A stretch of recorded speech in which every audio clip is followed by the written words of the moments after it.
عید اللہ صاحب کا پھر کابل سے سوال ہے جی، خون ہدیہ کرنا صرف جائز ہے یا اس میں کوئی فضیلت کی بات ہے؟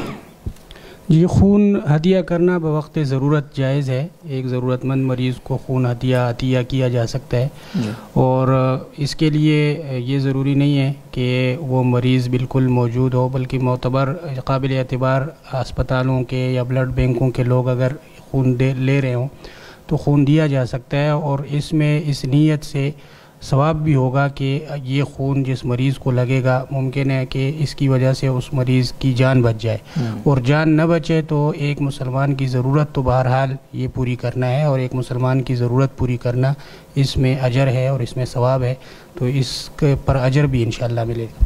جزاکم اللہ جی۔ حسن خان صاحب کا سوال ہے کوریا سے، میں کوریا سے استعمال شدہ کوکنگ آئل پاکستان میں ایک صابن اور سرف کی کمپنی کو بیچنے کا کاروبار کرنا چاہتا ہوں۔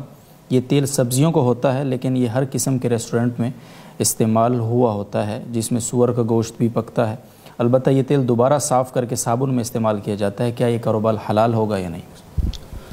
جی، یہ خنزیر کے گوشت سے جو تیل بنا ہو وہ تو بذات خود ناپاک ہوتا ہے، اس کا کاروبار تو کسی صورت میں بھی جائز نہیں ہے، چاہے آگے اس سے سرف اور صابن وغیرہ ہی بنتا ہو۔